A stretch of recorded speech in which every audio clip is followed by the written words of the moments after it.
today we are going to be discussing a book. It's Emily Bender's and Alex Hanna's book, The AI Con: How to Fight Big Tech's Hype and Create the Future That We Want. This discussion is a continuation of the talk that we had a couple months ago where we were talking about AI generally, and the topic of this book came up, and we decided it was a great idea to dive in a little bit deeper to it. So today we are going to be going through some of the topics that are raised and some more recent news that's happening. So first, let me introduce our panel. We've got Aubrie Amstutz, who is a cognitive linguist and currently responsible AI research manager at GridDynamics. Katie Swindler, who is a specialist in discourse analysis and sociolinguistics and was most recently program manager at Mother Tongue AI, currently freelancing as a consulting linguist. And finally, Professor Alicia Beckford Wassink, who is a professor of linguistics at the University of Washington, also the director of the Sociolinguistics Laboratory. This book, I just want to say at the outset, is amazing. I think we were all really impressed with the quality of the work that goes into it, but also the accessibility of a book. I have to say, when I started reading it, I was a little worried that it wasn't going to be accessible to non-linguists. It absolutely is, but it's not a pop science book in that it doesn't dumb anything down. It's written very clearly. It presents a lot of linguistic concepts in a very accessible way. So even if you don't have a background in linguistics, you will be able to understand it. And it really leads the reader through all of the ways in which AI, putting quotes around that right here, is worming its way into every aspect of our lives right now, for good or for bad, and ends on what I think is a really hopeful note about what we can do. And I think that's one of the things we want to end on today too, is we're linguists. What can we as linguists do about what's currently happening in AI and the language aspects of it in particular? This book was published in May, and it already feels like a million years have passed since it was published. Just before we got on here, we were talking about how there's news like every 5 minutes about what's happening in AI and tech. And it's really difficult to keep up with what's going on and to evaluate kind of rationally all the news that's happening. So we'll touch on that a little bit today. I guess my first question to the panelists is, what's been top of mind for you very recently with all the news that's coming out every 5 minutes since the book was published? Because there was stuff yesterday and the day before, there was stuff this morning as I was scrolling through my social media. I think one thing that's been really interesting is what's happened with the newest version of ChatGPT, which is the language-based thing that most people interact with. So I have thoughts about it, but let me turn it over to my panelists, whoever wants to jump in there. What are your thoughts on the situation right now, Saturday morning, August 16th? I can start. I have several bones to pick. I guess nobody is surprised by that. But the first thing that stood out to me was the framing. And I'm going to harp on this through the entire discussion, like framing our discussion, framing our public discourse around AI. But the idea that GPT-5 has PhD level intelligence, that was like a big selling point. It was a big talking point. I think fundamentally misunderstands the experiential nature of learning, the experiential nature of trying, failing, learning from colleagues, iterating on research. And all of that is almost, I don't want to say more important to a PhD than the actual research itself, but it's such a tremendous part of it. And it's almost insulting that you could say a model has PhD level intelligence when obviously there's no real like understanding, comprehension, engagement with the content of what it's talking about. I would echo that. I think that that has stood out to me as well, and I have been insulted by it. It definitely feels like there is a complete disregard for what goes into the preparation, the work, the familiarity with the really brilliant people whose work came before that you had to engage with in order to actually earn the PhD, and the importance of remembering and contextualizing that community of practice that you've joined. I mean, part of getting a PhD is, like you said, not just knowing a set of facts. It's actually about engaging with previous work and knowing where your work fits in. It's also knowing what the shortcomings are of your own work and knowing what its strengths are. Every one of us who completed a PhD has to talk about future research and has to talk about, those things that we didn't get to cover in our PhD. And so there's always a way of acknowledging that there is much more to be learned. And I think that, I mean, I'm speaking for myself, but the more I worked on my PhD, the more I was aware of the things that I didn't get to and the things that really did need fuller treatment than I was able to give. So for GPT-5 to be touted as having PhD level intelligence, right? We're missing all of that. We're missing all of the situatedness of the conduct of research and the community of science that is involved, and also the things that we don't know even after finishing the PhD. I think the opposite is claimed, right? That there's the highest level of knowledge on a particular topic. That's what that framing, right? PhD level knowledge suggests to me, that we know as much as there is to know about the thing, and we're going to give it to you quickly and easily. I definitely agree. I think the framing is really important, like you were saying. I think it makes me want to ask the question. I think this is one of the kind of suggestions in the book, is like asking questions about, like, okay, well, how are you measuring that? What is PhD level knowledge to you? What does that mean? Um, and I think it is a little ironic that they're at PhD level knowledge, and it's kind of doing two things at once, right? Because it's saying, okay, we understand that PhDs, on one hand, we understand that PhDs are responsible for starting to create knowledge. Like, you're getting into that creation of knowledge. That's the whole point, right? To learn how to become a researcher. And then at the same time, they're saying, well, it has PhD knowledge, which means that it has memorized a certain level of facts, but it's not able to do that research, or is it? So that kind of brings us into that next step of saying, like, it has accomplished this level of knowledge, but I would say that part of that knowledge is the knowledge of being able to create research. And so that brings us to our next question, which is, do we think they can really create research? So I think it's kind of an interesting choice that they would make to frame it that way, as this is the static thing that it has achieved, this knowledge. But then at the same time, we also want it to be these systems to also be able to create knowledge and do science and do that next step as well.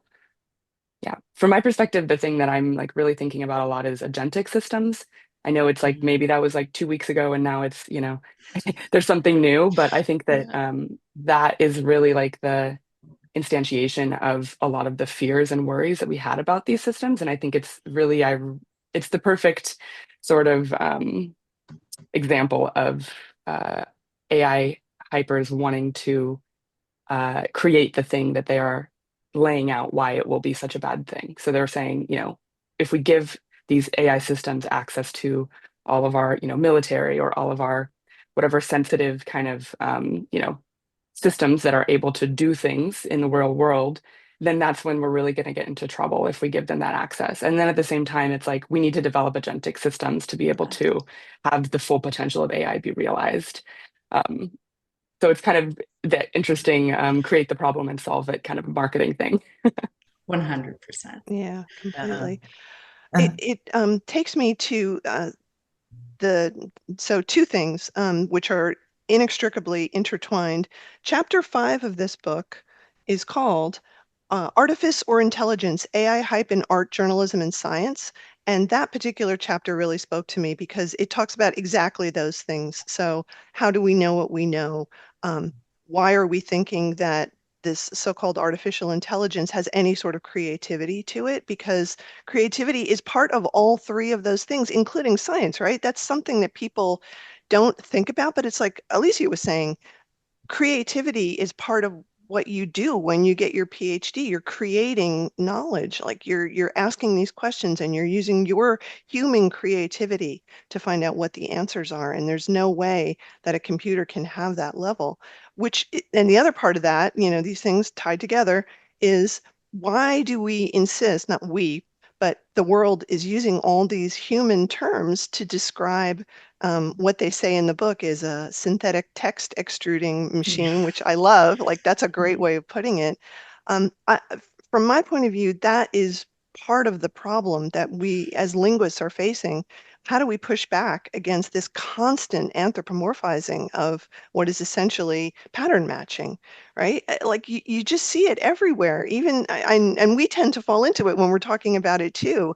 Um, and it's hard to stop. So I'm just throwing that out there as a general topic. Like, it makes me insane to see people using all these human words to describe what is just pattern matching. I think it's a huge problem. I Yeah, it makes it really difficult to so much. remember what's really going on. Sorry, Oh no, go ahead, Aubrie. go ahead. Well, I was going to say that one of the things that I actually love about this book, and I've gone back and actually reread it several times, is the section in chapter 2, actually, where they talk about why it is that we interact with it as if we think that it had a mind behind it. So, why do we think that there is a mind behind the AI systems that we're interacting with? And they talk about the idea that, these systems, automation systems, right? And AI is not a thing, it's a collection of things that are automated that have been packaged together for marketing reasons as AI. But, they talk about the idea that when we interact with other humans, we have joint attention on a shared topic. We have the ability to um, build meaning in context intersubjectively. And these systems have been programmed to be able to mimic the form of human interactions so well that it's easy for us to imagine that there's a mind behind the system that we're interacting with. And I think that that discussion is so, so helpful, right? They clarified that there's no real understanding, there is no understanding or care of us.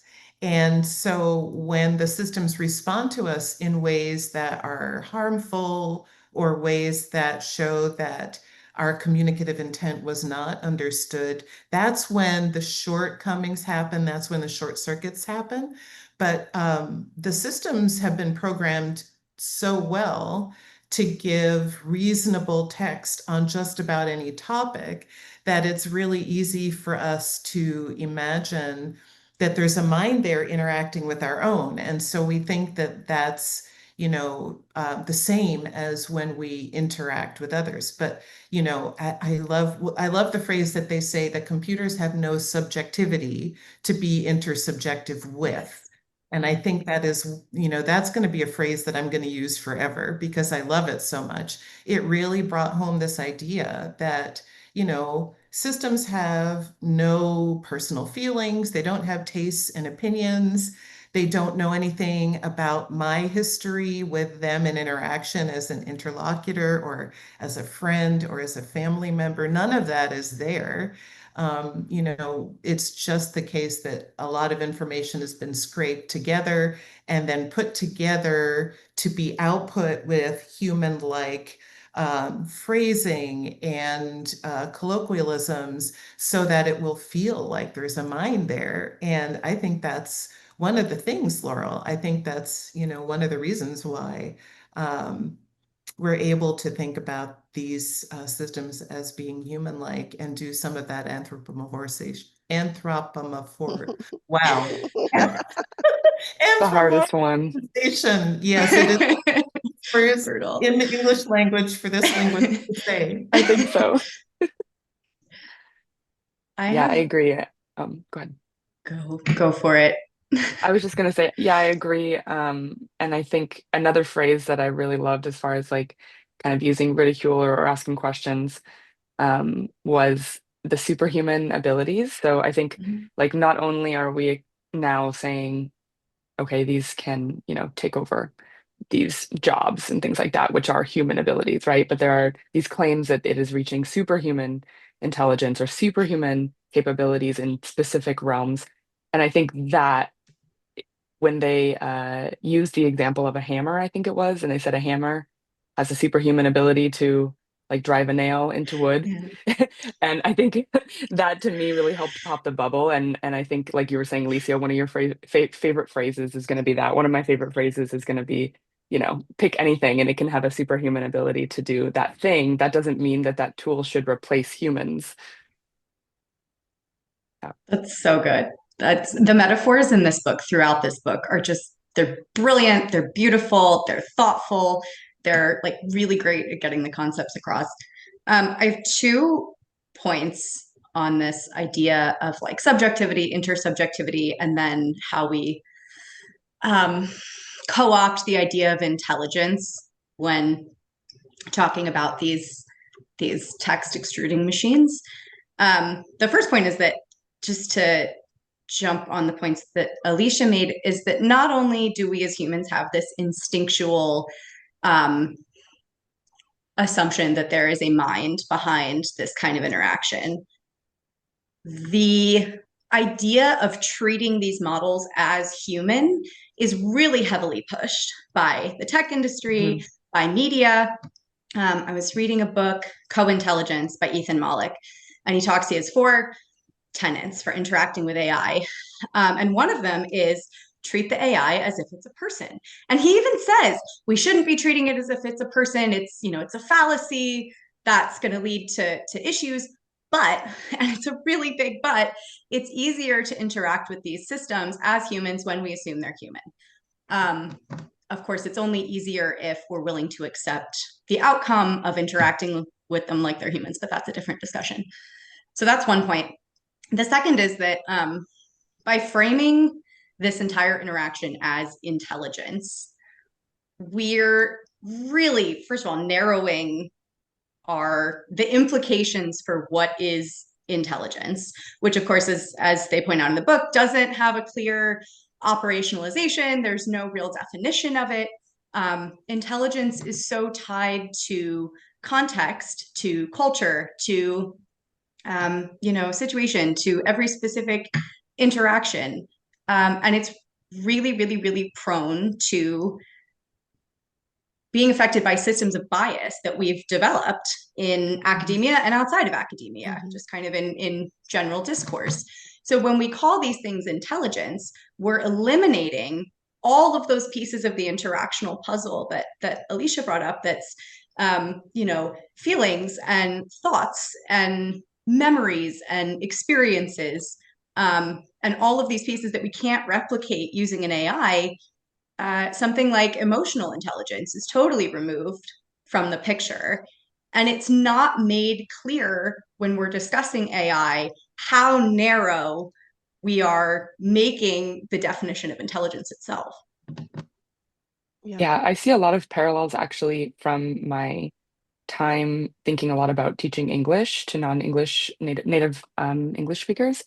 And it's a lot of like reframing of what you think is happening in a discussion, which is always kind of what linguistics is doing, right?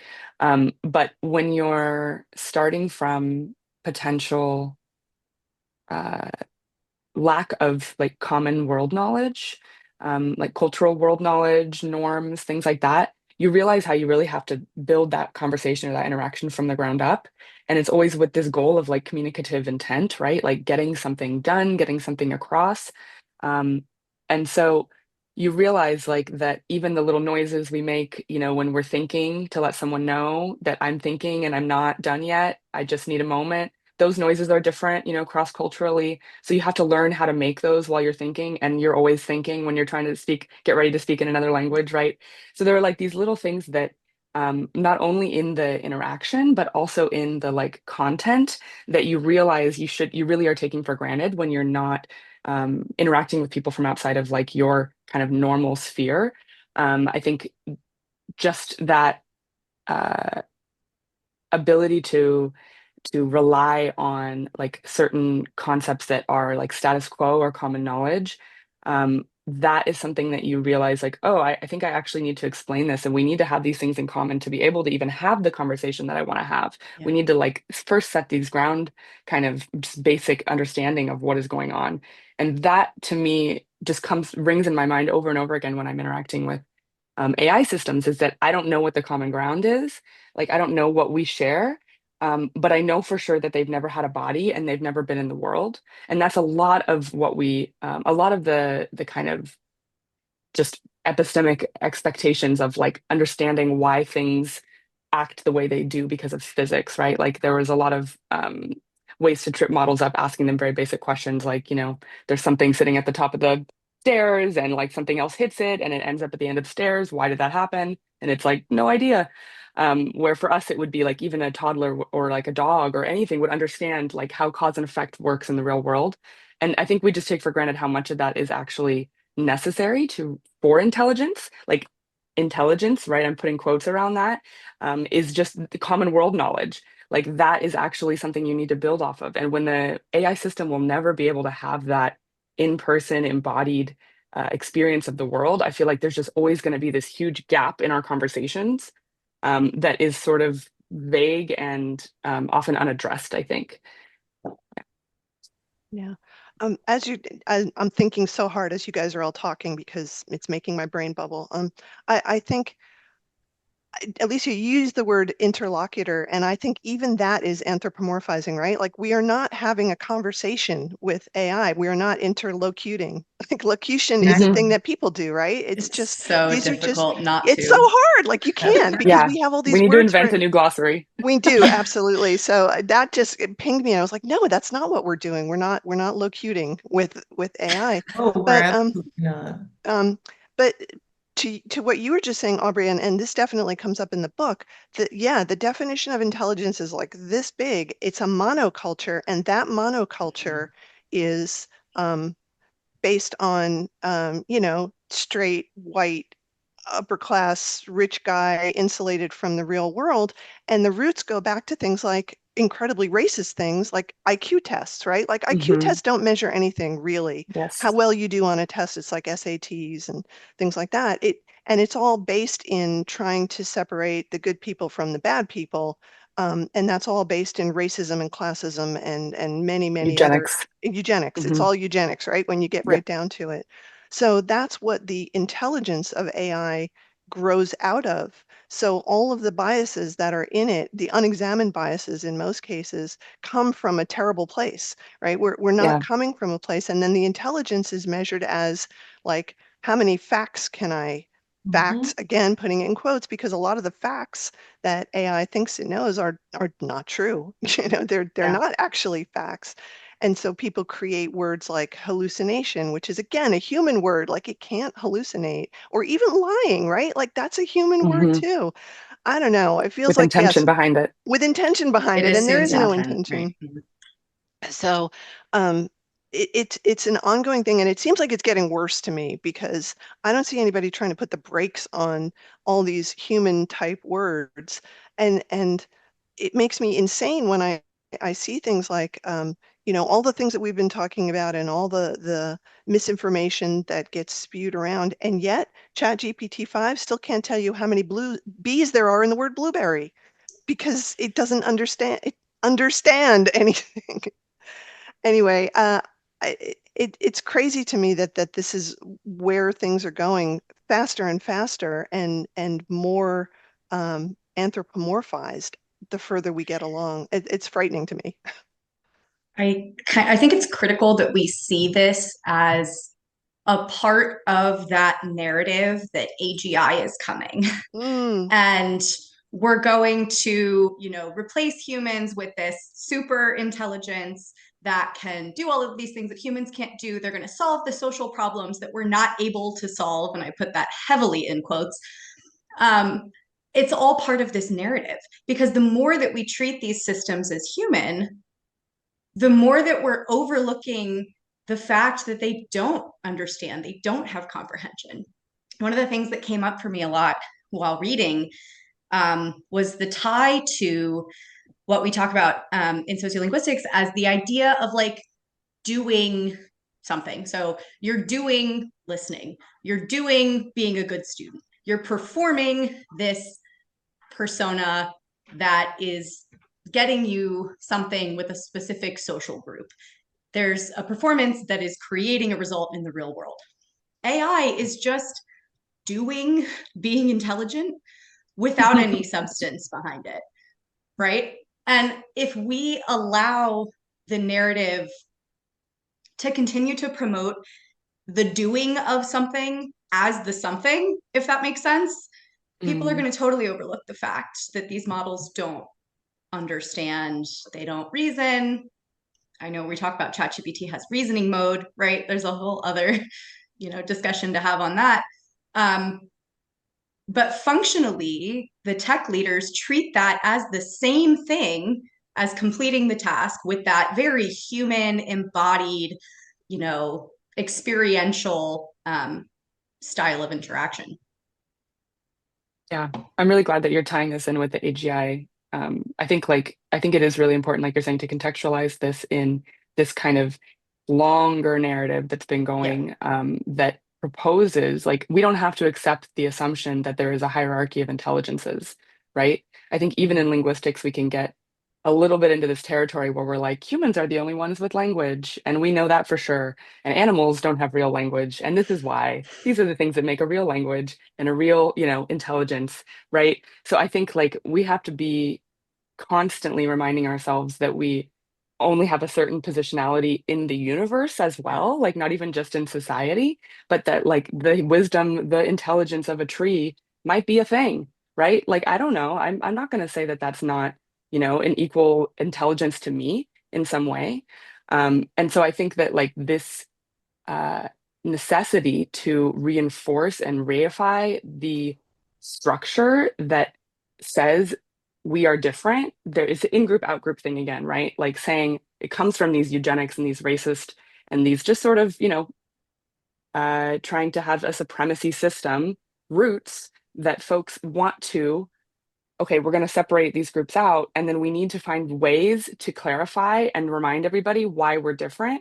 And that's where we get into like intelligence, like you said, IQ tests, measuring heads to say how big the head is has something to do with intelligence, right? These things that people invented under the guise of science to remind and create barriers and create a hierarchy. And then I think this is the echoes of that. We're still trying to find something that may not be there, right? We're trying to say that there is a difference in these types of intelligences. And so I think like even the presupposition that we could have a super intelligence reinforces this idea that we can't be just different types of intelligences in the world, in the universe, and that there needs to be a strict hierarchy that gets also into some religious stuff. And like you said, sort of like who created us as intelligence, if that's God, then are we the new God? How convenient for those people. But yeah, I think it's really, really important to remember that this is not some sort of mistake. This is not a new phenomenon. This is part of like a long, long, long history of propaganda, essentially, and worse. But Yeah, and also that there's a way in which I'm thinking about human harms. And, there are so many examples in the book about how there are voices that are being excluded in the production of the information that these models are being built on. And I think you touched on it a little bit, Katie, but I want to draw it out more because I think it's super important. There are people whose knowledge is being rejected or not being represented. There's a lack, as the book really spells out, of information from Black and Brown people and Indigenous knowledge. There are ways in which people who are trans are absolutely, not being treated well by these systems. And we keep reifying this information, which makes our systems continue to be biased and not less biased. toward these knowledge makers and these humans whose experiences are really being left out and whose experiences are being harmed. I think that there's a wonderful bit where they talk about how, when we're talking about systems that are actually being used to determine recidivism or to predict the amount of risk there will be of leaving a child in a particular home, right, that tends to result in more family separations for people of color, right? When we have systems that are being used in these ways and we are treating them as if they are, giving us superhuman knowledge, right? What we're doing is we are making it more and more possible for people to be harmed by the reliance on these machines. And that's definitely racist. It's definitely built on a history of exclusion and of the mistreatment of certain types of people. And I think it's super important for us to really ask questions about what the inputs are to these systems, who's being harmed, who's being left out. These are some of the things that we're encouraged to do in the last chapter. And because I do research on this, because I actually study the impacts of the failure of AI to work for certain people, I see them respond and I understand what the burdens are on them psychologically to be left out. In the research that I do, the number one, people are invited to tell us about their experiences. And the number one, or I would say the top 5 terms that people use is that they feel invisible, that they don't feel like their experience is being represented, that they are frustrated, and that they are annoyed. Yeah, there are people who say that they love it. One example from my corpus is someone who was hospitalized, a student, and had to complete assignments, and they used ChatGPT to help them to dictate their ideas for writing a paper. They finished their paper, they were able to submit it on time. This is one example that we got, from a respondent who was really happy. But, I have other responses from people who have to interact with AI in their jobs. And this is a person from the Gulf Coast who said, I always feel dread calling insurance companies for my job because the speech recognition system never understands me and it misconstrues what I say. I wish I could opt out of the recognition system because I end up in a negative feedback loop. Right. So we don't get the opportunity, that could be a recourse, right, of opting out. But in some cases, we can't even opt out of the use of these tools. So we have to continue to experience being harmed by them. And I don't think that that's being recognized as an impact on real humans. Right. When people like Sam Altman talk and say, yes, these are stochastic parrot systems, and so are we, right? It is denigrating human intelligence, just like you were just talking about, Katie. And so that is, I think, super important to recognize that these systems are biased, that people don't often have the opportunity to opt out, and that certain types of intelligence are being left out. Completely. Chapter 4 in the book is specifically about those harms that are done in the social sector and the medical sector. And it reminded me that about 10 years ago, there was a big movement in healthcare to try to not solve the problem, but mitigate the problem anyway of all the people from different cultures in the US who are now accessing the healthcare system. Some people who didn't speak English at all, and some who didn't speak it well. And that we needed to solve this problem with people, not with technology, but with people. So I know several companies who were employing linguists and other folks and translators to try to bridge that gap between patients who were thrown into this horrible healthcare system we have in the US to try to access care taking into consideration things like language, things like culture, things like social status. When it's a family of immigrants, who is allowed to talk to the doctor, right? That varies from culture to culture. It's just different. What can you say to the doctor, right? In some places, in some cultures, you can't just come out and say, this is my problem. Like, you have to talk to it because that's the way things are done, and that's just how it is. So companies recognize this, and we're like, yeah, we need to solve this problem. And what I see now, especially from the examples that were given in the book, is like, well, AI is just going to take care of all that. And obviously it's not, because now you're taking the human element out of it and you're losing all of the context. It's just gone. So what if you are a person who can't work with speech recognition because of the way you speak, because of your accent? What if your cultural norms are completely different and you're trying to interact, not interlocute, with an agent, and you can't come out and say what the thing is that's wrong with you because your culture tells you that's not the way we do things? What's going to happen to all those people if, healthcare systems insist on employing um, agents, fake agents that aren't actually real people that can't do it? I mean, I am a white person, a middle class white person, and even I can't make those systems work sometimes when I'm trying to get in touch with my healthcare provider and I get stuck in a loop, either in a chat or when I'm on the phone. Like, if I can't do it, what about everybody else? People who don't have the fluency in technology that I have after doing it for so long. It makes me insane, and I don't see that stopping anytime soon, um, because the hype is so great, right? Like, we have to put this into everything.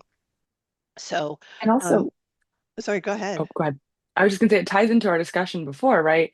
Our last podcast, we were talking about like, where does this go? What do Yeah, you do when there's no more training data? Like, if there's Yeah. not a bunch of this translated material that translators painstakingly did, um, available, like that's up to date with, the slang, the terminology, like new words are being invented Yeah. every day. Where are you going to go for that? And once you don't have folks who are skilled at doing that first initial translation, they're only skilled at cleaning up what AI does. That's a different skill set, and you're not going to have any more training data. So it's also just like, I don't understand where the trajectory of this goes. I want to drill down on that because one of the things that's so interesting to me is that a lot of these companies now, they are running out of data. They can't access data. People are putting, blocks on their robot.txt so the web pages can't be Yeah. crawled. Like, people are really waking up to the fact that AI is just taking everything that's not nailed down, as the book said, which I Hmm. love. It's true. Um, and so companies are now using synthetic data. Where do we get synthetic data? From another AI. So mhm, you have these AIs, and the book makes this point quite well, is that foundational models, so like your Claude, your ChatGPT, they're being treated as kind of general purpose tools, right? Everything is a nail, and that's the hammer. But these tools are trained on data sets that are fundamentally biased, racist, exclusionary from a very specific point of view. I want to plug a book I read recently called Atlas of AI by Kate Crawford that talks Yes. about, so good. It talks specifically about the issue with trans representation that you brought up, Alicia, is that a lot of these models were trained on data that does not include anything except binary gender. That's it. So there's no hope. No matter how many guardrails you put in, no matter how much fine tuning you do, you're never going to see a real world or even like minimal amount of representation of these identities in a foundation model. Then we use the foundation model to generate synthetic data that more specialty models are being trained on. Well, if the synthetic data is biased and not high quality, which it is both of those things in my experience, then your very specialized model is just grooving those patterns of bias, of low quality, um, of erasure that were already present in your original training data set. So the problem is it's even worse than we think it is. And as Laurel said, it's very hard to see how we stop that. The foundation models are built. They're constantly tweaking them, but they're not going to train them on a whole new data set. Like, that's not mhm. feasible. So Yeah. And I saw some research recently that said that showed that the like synthetic data, and I hope I get this right because it was a while ago, the synthetic data um, that was produced that was about or like meant to be by certain groups, like marginalized groups, usually represented the perspectives of the majority or dominant, if you're yeah, using that paradigm, the dominant class's view of what they thought that that group would say or do or think. So it was basically extremely stereotypical. It was like them trying to write as if they were pretending to be from that group. That was what the model was essentially doing when looked at compared to like language actually produced by that group. It's ideological puppetry, essentially. Exactly. It's not. It Yeah. also makes me think about how the book talks about the idea of sampling in silico, that, we even have Mhm. attempts to replace human respondents or participants in a study with AI facsimiles in scare quotes, Mhm. right? And trying to do a study as if those were humans who were providing responses to help us solve questions. I think that that's absolutely insane. And for all of the reasons that we're talking about, the models are biased. They're using stereotypes of what they think that these people might say. And by the way, a lot of transcription is inaccurate. So what Mhm. they're using is not necessarily a faithful representation, even if they say, "Oh, we got this from a real person," right? What the real person said or did might have been mistranscribed, misrepresented. So the idea of actually using these types of automation to replace humans in research samples scares me. It really frightens me. Could not agree more. The areas where it's so concerning, I mean, healthcare is a huge one, right? Just because that's people's lives on the line there, but in law as well. And that's something that, I had studied for a while, Alicia, to your point. When you look at transcriptions that get used in like court cases from interviews or from wiretapping, and it's not straight white people who are talking, they're so wrong because the people Mm. that they have doing the transcriptions aren't linguists. They don't know. They're just guessing at what people are saying. And of course, the transcription has no context whatsoever around it. So you don't know if somebody's joking or whatever. You can Mhm. never know from a transcription what's happening in the conversation. So if those sorts of things are going into the training databases, which I'm sure they are, that's horrible. And then when, people are already using fake AI lawyers to help them and they get caught and they're wrong. But what happens when they don't get caught? What happens if people aren't doing their due diligence when there are made up court cases or citing laws that don't exist? It's happening all the time. Again, faster and faster. I see more of it in the news. I think less than a year ago was the first time I'd seen something in the news about someone actually using an AI bot to help them in a court case. And now it's like I see something every week about people trying to do it. So the speed of it is overwhelming. And I kind of wonder, um, as we hurtle towards oblivion, like it does feel like that though, like we're shooting Which I towards a think is wall. intentional too, right? Like Yeah, we It's talk yeah, about that, intentional. like they're like 100%. trying to make us feel like it's inevitable, right? Yeah. yeah. So we're going to come to that wall eventually, and then what's going to happen? Like, is it that everything is going to fall apart? I don't know. I feel like maybe we can't stop things, we can mitigate things, but I also feel like linguists are going to be really important in picking up the pieces when things actually fall apart and the center can no longer hold. Yeah, I think that this is a great place to plug an earlier career cast episode called "You Need a Linguist for That," right? Because there is a way in which a lot of the information that's being created, a lot of the experts that are being consulted are not scientists who actually spent time studying the phenomenon that is being represented, right? So the book talks about, I think this was also in the definition of intelligence, and the work that was being represented was uh, rather than work produced by psychologists, it was a definition that had been given in the Wall Street Journal or something like that. Mhm. And so you know, we're trying to say that we're doing science on a particular area of expertise that people work on, but we are consulting definitions that are in the popular press, or we're taking the output of other searches, online searches, and using that instead. And it is absolutely something that I think linguists need to do, to be able to say, hey, you need a linguist for this because we've studied this, we understand this. And it's going to take us kind of inserting our voices more. But I do think that there are places where our expertise isn't even known. People don't know that we exist, that we do the work that we do. And I've encountered this in some of the consultation work that I've done outside of my teaching position. People don't even know what linguists do, or that we have knowledge in certain topics like language variation and change, or like language attitudes or ideologies, or intelligibility and what makes speech intelligible.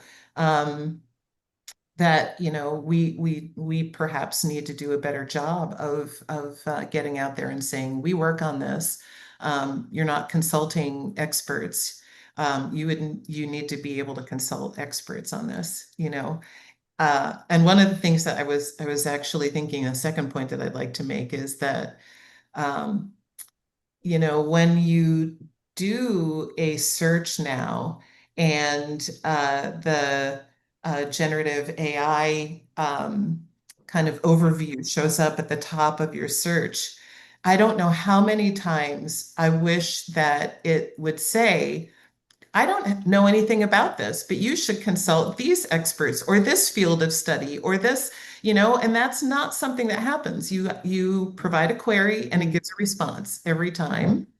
And Yeah. that is one of the things that, might point people in a direction where they can actually get to the science, but that's not something that happens. You might get some citations, right?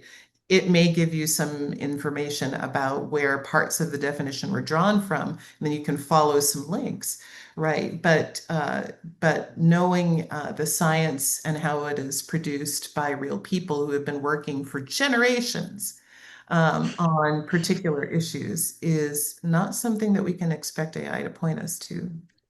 And I actually I think, hesitate. I know we've been using the term AI a lot. I would like to say automation instead, maybe, because I don't believe that AI is a thing. And so I'm going to catch myself and try to change my own usages in this conversation. But yeah, I think a lot of times we're talking about chatbots too. So we may be kind of like having that one use case in our mind for a lot of these conversations. Agreed. Yeah, I think I really love that you brought this point up, Alicia, about how you can always expect it to respond unless it has like very like with a lot of effort been trained not to respond and say, hey, I'm not going to engage with that, which we see how that's really tough to actually implement in like the situations you want it to be implemented in. But I think that as humans, we kind of abide by these maxims, right? These maxims of like conversation and how to have a you know productive conversation. And one of those maxims is like us self-editing or sort of the self-restraint to not give an answer when we are not confident in our epistemics, or we give those kind of markers, right? Like, I think, or last I heard, but you probably want to double check. So like we're very good at like deciding whether or not we even should respond. And then if we do, giving the hedging that's necessary, like the caveats. And I think that like kind of that planning, that processing and planning of how you're going to respond is something that people are trying to get these chatbots to do a little bit on the back end. Like they're prompting them on the back end. Sometimes you'll see their prompt engineering is like, asking it to do these things in the same steps that you would see like in high school when you're learning how to like formulate your ideas for a paper, and you're looking at a rubric and you're saying it needs to have these things. So I think that like they're trying to teach via prompting, trying to teach or instruct the chatbots to like plan what they're going to say ahead of time, decide, how likely is it that, I actually have this information or something like that, and then decide to respond. So I think it's going to be interesting to see how those efforts play out. Yeah, there's been a real turn towards that, like chain of thought style, like Exactly. reasoning mode, which of course we could get into the weeds about whether or not that's actually reasoning, which of course it's not. Yeah. But I think the concept of friction from user experience is really useful to me here. One of the things that they discuss in the book is that these systems are so embedded. We're talking about AI overviews, right? It gives you a response every time. You can't opt out of AI overviews. They mentioned Meta has replaced the Instagram search bar. It's like it's only AI. That's your only option. And that follows the trend of the industry of user experience, where the goal is to reduce user friction towards the tool that the company wants them to be using, right? So we reduce friction into the use of AI. People are going to naturally use more AI. And by reducing friction, for people who maybe aren't familiar, it just means making it easier to click on the AI, making it more interesting, removing like having to sign up for it, having to pay for it, removing barriers to using it, that kind of thing. And one of the points in that last chapter about what are some things that we can do is that we should seek to have some friction in points of information access, because they require us to consider where the information is coming from, how it's situated in the broader field, in the broader conversation, the broader context. So we talk about something like AI overviews, where you get links, right? And that's helpful. We like sources. That's a positive step for sure. But sometimes the links that it brings up are either not relevant, they're from non-authoritative sources. They're the output of the language model misconstrues the information in the links. And I read this somewhere that Google has done research that shows people click on links far less than they used to. I'm not sure what the percentage is, but there is a measurable decrease in the amount of like continuing research that people are doing into these links, which of course, when you were just using Google search with no AI overviews, you had to click the links to figure out what was going on in them. So this idea of how do we increase the friction to using these systems, which of course is completely counter to everything that a lot of the tech industry is trying to accomplish. And then how do we encourage people to use other avenues to access information, something like libraries, even just like doing their research online in a more comprehensive way? I think that's a really tough question, because we don't want to reduce the friction to zero. As we can see, that leads to kind of a lack of critical examination of the sources. But if we follow user psychology, we do want to reduce the friction towards information sources that are more likely to be accurate, that are more likely to lead to a more nuanced picture of whatever the information is the user is trying to access. That point about friction is so interesting. As you were talking, I was remembering, this is an oft-told sort of paradigm. Friction produces knowledge, right? Because friction is a thing you didn't expect.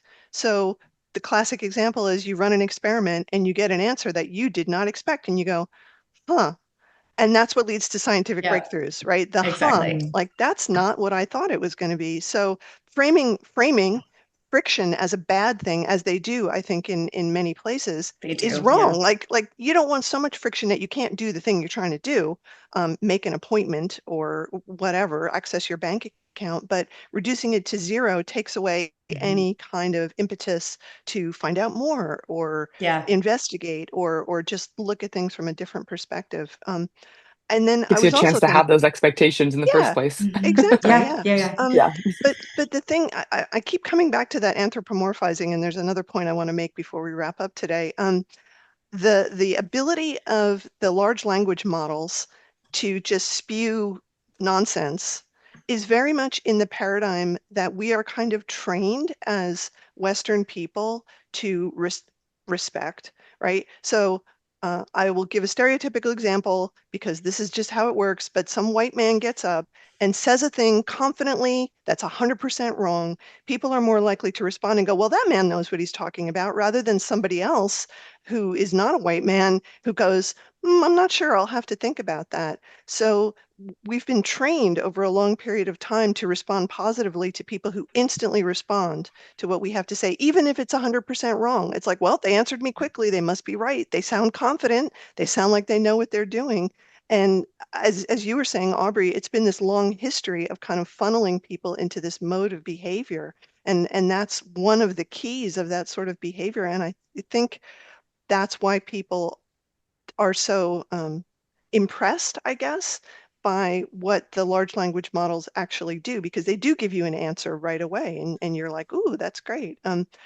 Cory Doctorow has written something. He's such a good writer. I can't recommend his stuff enough. He's the one who coined the phrase "enshittification," which is just wonderful about how everything in technology is just getting worse and worse and worse. But he used the metaphor of comparing large language models to um, not vending machines, but coin operated jackpot machines where you put the coin in, you pull it, and mostly you get nothing. But sometimes you get the jackpot, and that makes you think there's something magic about this. Like, if I just keep pulling it enough times, eventually I'm going to Yeah. get what I want. And you forget all the times when it was wrong, or it didn't give you the right answer, or it gave you partially, and then you had to do all this work. The one time out of 10 or 100 or 1,000 that you get the right answer is the time that you get impressed, and that's what you remember. What's it called, Yeah, it's Katie? like kind of cognitive. Intermittent, Alex just posted it in the chat. Intermittent reinforcement is very powerful, Yeah, really, really powerful. yeah. So So like gamification is yeah, like Yeah, built on it, right? exactly. Like yeah, that's yeah. yeah. Exactly. Right. So that's partly what we're getting. I don't know how you fight back against that because it's such a human thing, right? Yeah. Well, You it's need human, more and people I in the think it's a room. lot of, speaking of like intelligences, right? Like Pavlov's dog, like that was a dog. So I think it's it's not just human. It's just yeah, it's just something about the way that we work, our reward system. Mhm. I think the I solution is you need more people in the room who are um, being thoughtful about how we apply these things in the room in tech companies where this development is happening. And this is something we touched on in our last chat together. It's just the lack of diversity, not only of gender, of race, of ethnicity, of culture, but of thought. There's no diversity of thought, because if you're not on the hype train, you're gonna get fired. Like they don't want people who aren't on the hype train. Um, and I don't really know what the solution is to that, except to seek out organizations who encourage diversity of thought, because it's not going to be a lot of the corporations that are driving the development of this tech, unfortunately. Um, Yeah. I'm in a similar place where I feel a little bit cynical about how it will go, but I feel like I do feel sort of reinvigorated when I learn about people doing like participatory design practices and like thinking about how to kind of surface that knowledge from yeah. groups and not just have those decisions be made by engineers who are that's not their specialty is like, how humans interact, how societies work and grow. Um, yeah, It is out there. There's think people doing that it work. is. we To Yeah. can find them. connect with people who are out there doing it Yeah. more. And I think you're talking about, I love what Heidi Harley said in the chat, um, let me see if I can go back and find that friction being weight training for your mental and social. Yeah. I It love is that. weight training, and we need the exercise. We don't want things to be simplified for us.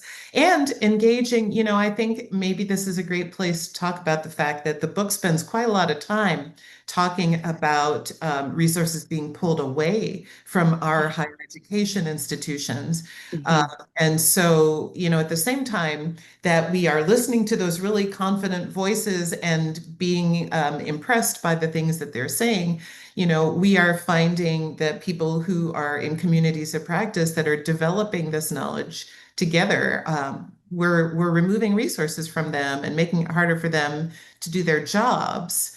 And I think that, having this focus in the book is super helpful to say libraries are a place where that we should be encouraging rather than pulling resources from, because they are a place of access to authoritative information.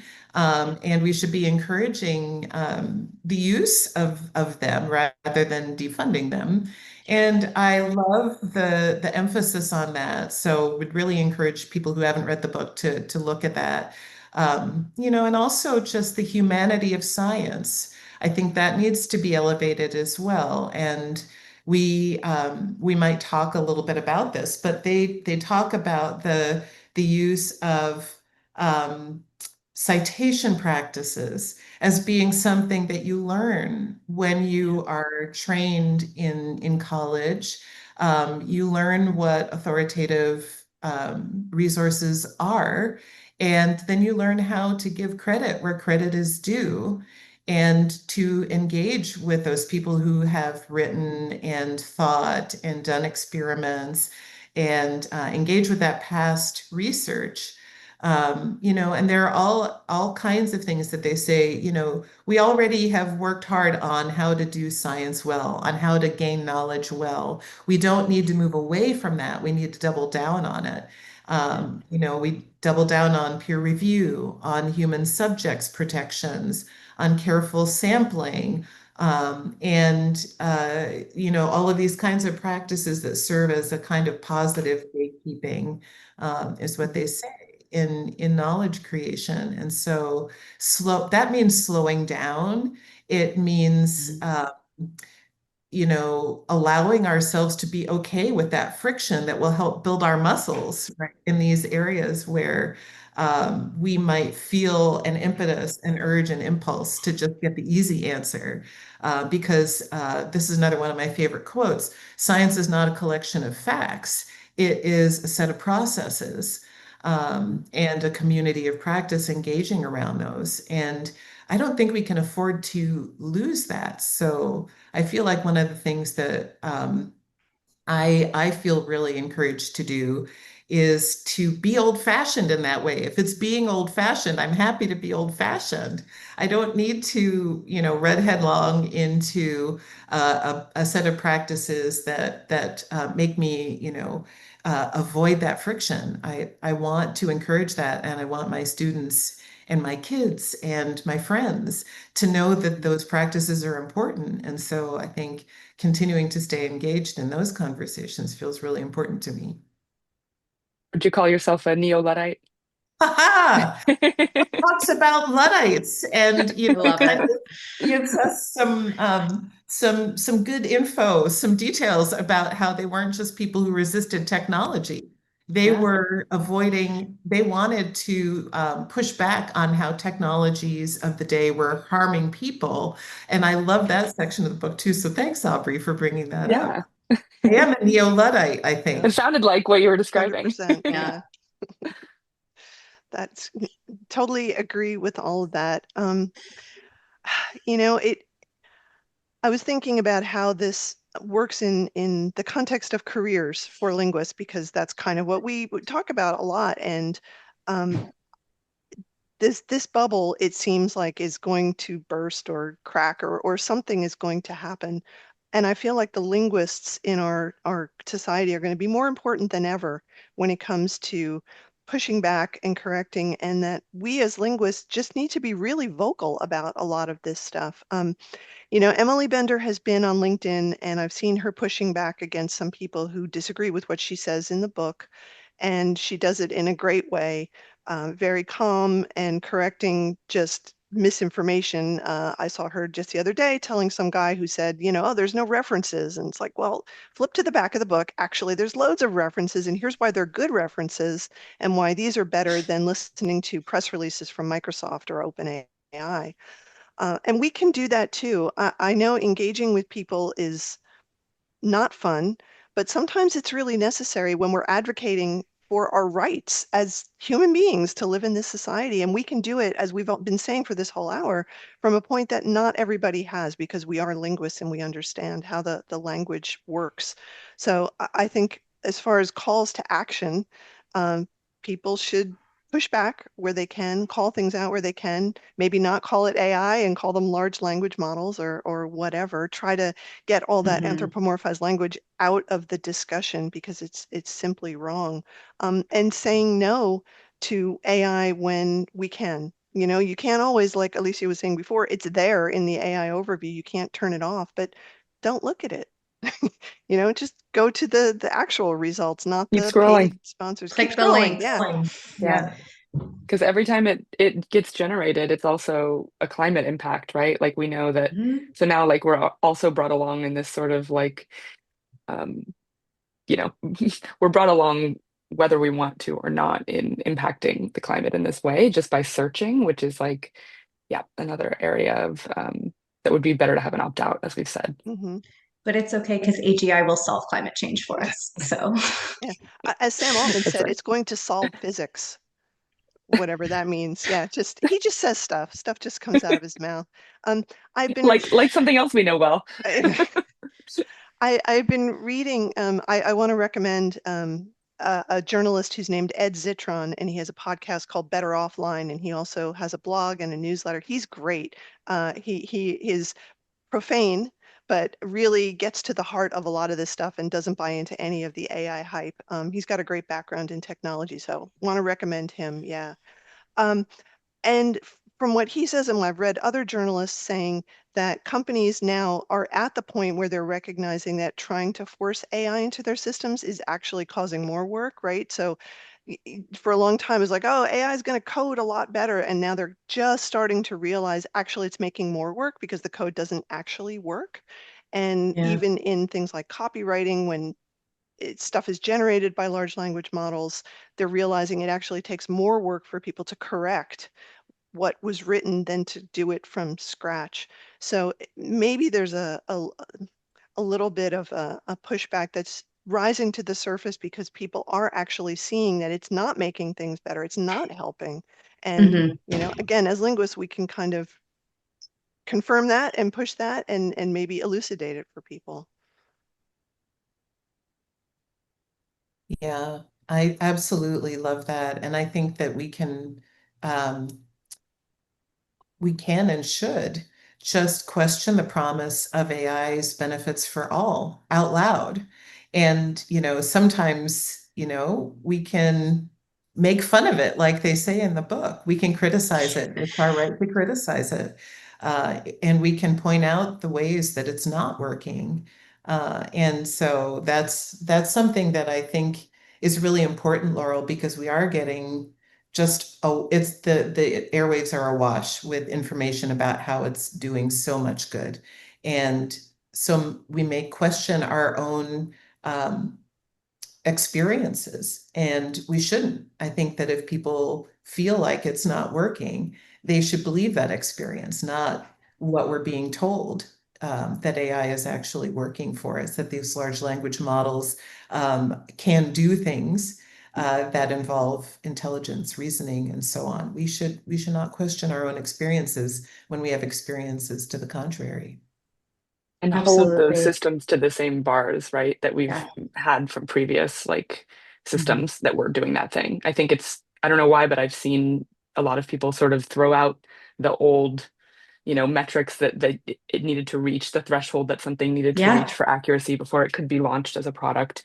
Like it's sort of like, well, this is AI, so 30% is not bad, right? That's pretty good.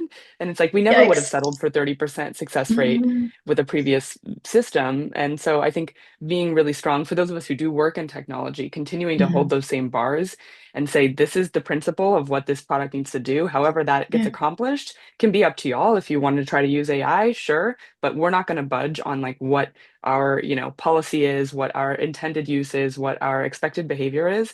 And like, if you can't seem to get it to work, that's fine. We're going to hard code, some conversational design or something in there. And then we're kind of going back to what we had before. But if that needs to be the fallback because it's not working often enough, like, so I think like just reminding folks of like where and why we had these standards in the past, and that those don't go away just because it's a new type of technology. Absolutely. They talk about that in the context of machine translation in the book of like people are trying to use AI to do translation, generative AI, generative synthetic text extruding to do language translation and transcreation. And it turns out that this whole field that we had before, that's decades worth of research papers deep, actually does a better job with the assistance of, a human who is immersed in the culture and aware, of the pitfalls and can monitor the technology. Turns out that actually works better and it's a lot more efficient. We hear the word efficient thrown around a lot. I like have a twitch every time I hear the word efficient. The other piece of this we're talking about, like in terms of educating people, and obviously not all linguists are educators, but a lot of them are. A lot of us are. And even like not only educating at a high level, so talking to, if you can get a hold of like policymakers, even on the local level, explaining to them how these things work, talking to people, journalists, talking to people that in media, talking about, what the actual applications of the technology are, what it can be expected to do, why it's dangerous to anthropomorphize. Got it. And then also your community, just immediate communities of people. I mean, the number of times that I have friends who know I work in AI, like, well, how do I get a better result from like AI overviews? I had somebody ask me that the other day. And it's like, well, there is an answer to that. But I also think you should know why using the AI overviews is not actually a useful way to spend your time. And here's a different way to go about solving the problem.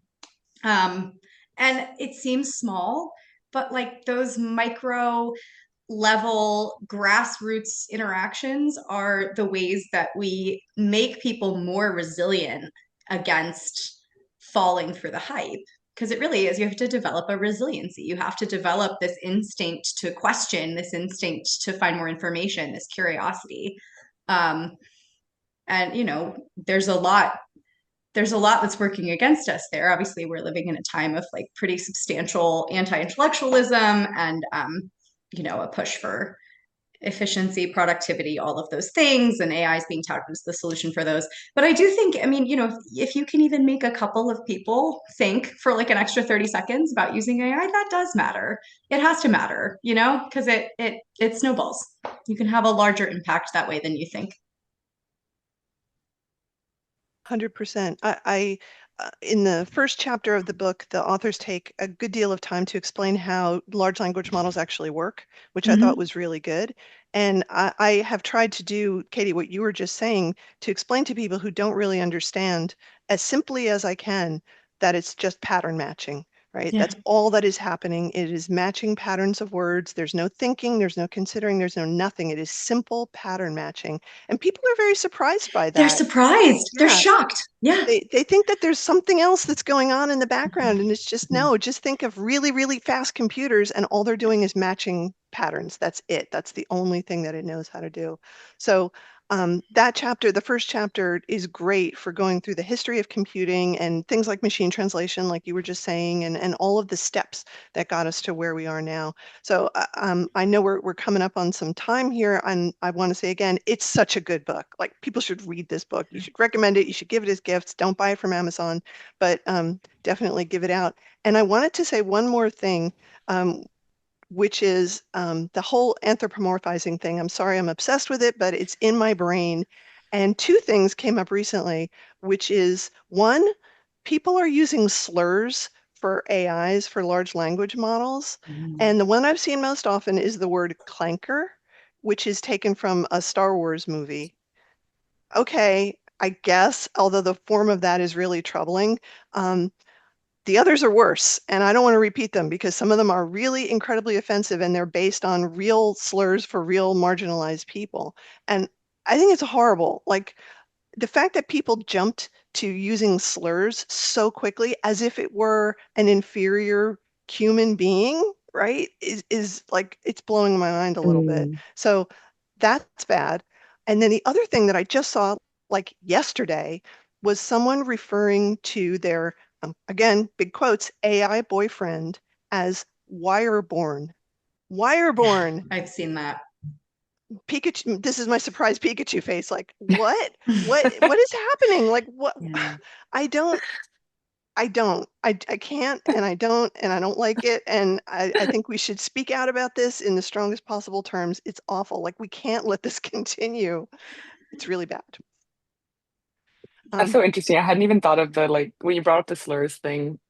Like my first reaction was like, that's kind of I don't know. I was like, well, maybe like this is an Yeah, me in-group too. thing That that's was my going first on. Like reaction. it's But then kind I of thought about it interesting, some right? more, and I was like, no, this is bad. Yeah, Like, we shouldn't be but using that it's slurs. like acting like it's another like and I think that that ties into the way that AI was previously sold as more of like a subservient assistant, right? Mhm. And like very gendered and all that, like Alexa and all that kind of stuff, right? Hmm. And so I think it's the same thing that they're wanting it to be both, right? It needs to be like a subservient, but also superhuman assistant. And so I Yeah. think, yeah, using slurs, it's kind of interesting to me. I'm not sure if it anthropomorphizes or not. Like I'm trying to think of an example of a slur for something that is not alive. I don't think it exists, so I guess it would be a different class of things. Yeah, But I feel like we exactly. do want to encourage resistance, but just like via what method? So it's a very interesting Yeah, question. not Yeah. name calling, man. I think that's Yeah. bad. Yeah.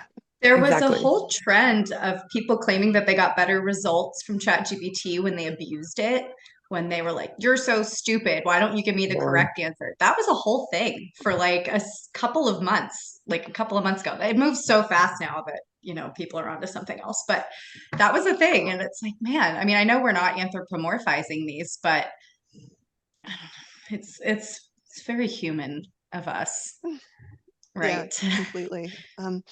So we're going to take some questions if we have some questions. There have been a ton of amazing comments going by, especially from Heidi in the chat here, and we can read some of those out for people who might not have been following. But I do want to say, we're not doomers. In the language of the book, we're definitely not boosters, but we're not doomers. And the last chapter of the book does go over some of the things that we've been talking about with asking questions, not accepting things, doing our little acts of protest, educating people, most importantly about this. So by the time you get to the end of it, after all this, there are strategies for how we as linguists especially can help push back against it and maybe guide the path a little bit, but at least have people have a more realistic sense of what large language models are and that it isn't just magic. So at this point, Alex, is anybody got their hand up or do people have specific questions that they want to talk about? And please feel free to read some of the comments if you want to highlight a few things that have been said. Like I said, so much interesting stuff going by. I want to thank Heidi and Grace in particular, as well as other people who have been so active in the chat in providing resources and links. And these links will remain live for the podcast that will later be released. And in the YouTube video, we will have the chat saved so that you can access these links.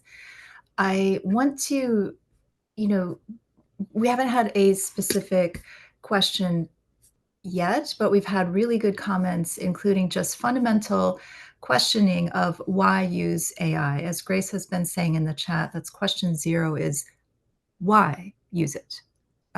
And trying to push back, as you've been saying, against forces, leadership of organizations and marketers and people who would want us to buy these products, push back and say, why use this? And where's the evidence that this will be of any positive effect? So I feel like I can take that to heart in my classroom and, say, why use anything? Why use any of these tools? And in my own way, try to push back a bit.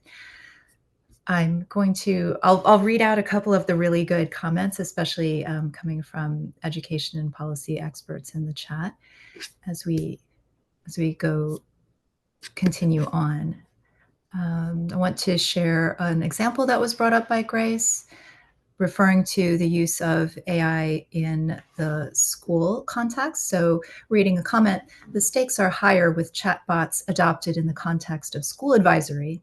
In a forum here in UAE, school counselors shared how marveled they were that their students were revealing to the counselor bot more things than to their counselors. Counselors were starting to use the bot as their assistant as the workload was high and accepted this trade-off. So many red flags, no guardrails. And that's something that was absolutely addressed in the chapter 4 of the book, in the, if it quacks like a duck, AI hype and social services. And we saw in the chapter many more examples of these AI therapy bots that have been brought in and used with very deleterious effects. So that's something to guard against when we, see perhaps we have colleagues who are in these service professions who some may view this as time saving or as useful, but we can perhaps, call into question the use of these services and why they're being pushed within their organization. So I appreciate that comment very much and that example. Shout out also to the state of Illinois for becoming the first state to ban AI therapists, which is great. So exciting. Mhm. And I apologize, there's hammering happening outside my window. Yeah, and that brings up the question of regulation. I was putting in the chat a couple of links to some of our federal agencies that have been working on AI metrology and standards and testing and pushback, and also developing types of guardrails for consumers and citizens. And, the government is basically doing things that private companies will not do. At least that should be the business of government. Doing the things, the gap, filling the gap of the things that private industry will not do because there's no profit motive, there's no shareholder profit, there's nothing. So filling that gap, we need these non-industry entities to take on a role at a very large level, to provide, develop these guardrails with the help of, experts, and try also to resist the overtake of these tools and services that are being pushed on us without us asking for them.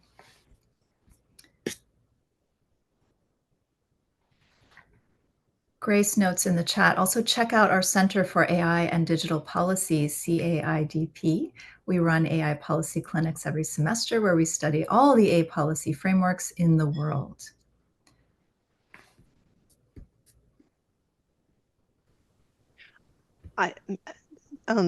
It raises the issue that even though there are policies and laws, in fact, many of the very large companies like Meta, for example, just lie about what they've been doing, right? Like, it's like, oh, we're not scraping this information. It's like, no, they absolutely are. So I think as consumers and as people who just live in our Western society, we have to question everything, right? When a company like Meta or OpenAI or whoever is claiming that they're respecting people's privacy, things like that, I don't think we can ever assume that they're telling the truth. It's unfortunate, but we've had so many examples of them just flat out lying about what they're doing. I don't think you can trust what they say anymore. And the nature of like generative AI being non-deterministic as well, I think is really important to keep in mind. Like people are used to systems being designed away and working that way, but you can't control like you can't control generative AI. Like it will always be non-deterministic. So I think that's something that like no matter how many policies you put around it, like it also same thing. It's not like it's a human who is trying not to do the wrong thing. Like it doesn't even know that it's doing the wrong thing or violating a policy that you wrote for it. It's just going to keep outputting whatever is probabilistic, right? So I think like reminding people that these systems don't work the same way as they used to. You can't depend on them just because you write a rule for it to follow. It won't necessarily follow that rule every time. So I think that's another thing, like just kind of shifting that like expectation. Really good point. And it puts a huge burden on the user, the consumer of these services, to do all the legwork. Like if they want to use them properly, it's an enormous burden to assume the tech company is lying to you, assume that their narrative is not, the actual reality of the world, assume that the AI doesn't know what it's talking about. The text extruding machine doesn't know the content of the text it's producing on the screen, and to then go back and fact check everything. And we know that because the friction to using these is so reduced and it feels so seamless and it feels like an interaction, right? That you feel like you're getting intersubjectivity despite the fact that you're not. People are it's going to take a lot of work for people to actually do the fact checking, the legwork that they need to do to use these tools safely. Well, I think on that line, I love that the book talks about Karen Howe, and the role that journalists play in this type of fact checking and investigative reporting. It's absolutely critical for us. And I love that she's got this collaboration with the Pulitzer Foundation. I think it was described to train journalists on how to ask better questions about AI and do more of this investigative reporting, because we consumers, we don't have the training and the skills to do it. We're getting better, and I think that if we improve our tech literacy ourselves, we'll be able to do more of that. But we need to support the work of journalists who are doing it and doing it well. And I love the fact that there are journalists who are really on the ball with this. Yeah, another suggestion for those who missed it, Empire of AI by Karen Howe. Also really great book. Just pulling together all of her research and experience with OpenAI over the last, like, I think decade or so, something like that. And I just saw her post on LinkedIn today, like, oh, I'm so excited. I think, is it Adam Garfield? I'm not sure the name of the actor. But she was like, there's like a picture of him holding her book, and she was like, he's reading the book because he's going to be Sam Altman in the movie. And so, like, I can't wait to see the movie version of that Oh my book. God. And I think that Okay. will help a lot with hype and kind of demystifying some of these claims and, yes, personalities. Yeah. So very excited to see that come out. I think it's called Artificial. I also think that it's really interesting to see, that in the wake of the release of GPT-5, right? So many people saying, no, it's not better. I like GPT-4 better. And I think Alex made this point in the chat, that people who were paying, right, for the premium level have thought, no, this is not working for me. I would rather go back and use an earlier release. I'm not going to want to use anything, right? And this idea of the business model saying, as we develop better and better tech, we're going to take things that we gave access to you to for free, and we're now going to make you pay for them. And you're going to then be paying for something that you don't like. It's absolutely ridiculous. And, yes, encouraging that pushback to say no. I'm going to go back to something that worked better for me. Totally. We are a little bit over time, and we could go on. I think we all agreed that this could be like a 3-hour conversation. There's so much to talk about. This has been so fantastic. Just to tell everybody, this is being recorded, obviously, and we will have it up on our YouTube channel for Linguistics Career Launch, but it will also be at the LSA's Resource Hub for LSA members. Probably in a couple of weeks, we're going to do a little bit of editing and put it up there. And now I want to throw it back to Alex to sort of wrap things up for today. Thank you so much, Laurel, and thank you so much to our wonderful panelists for this incredibly stimulating, very useful discussion. I so appreciate this interaction you've had today. And please, everybody, read the book, get the book from your favorite local independent bookstore. I can't thank you enough for joining us here today. I would like to turn the floor to the current president of the Linguistics Society of America, Professor Heidi Harley, who has a couple things to say about joining the LSA. Hello, hello. I also would just really like to thank all of our panelists and Laurel for an incredible discussion. Sorry about my voice. Of course, it chooses right now to do this. Anyway, really, I learned so much from your guys' interactions over this book, which I have not read, but I'm going to read it right now. I would just like to encourage anyone who would like to have an embodied interaction with actual PhD level experts in linguistics, like these beautiful women that you see before you, please consider coming to the LSA's annual meeting in New Orleans this year, January 8th to 10th or 9th to 11th.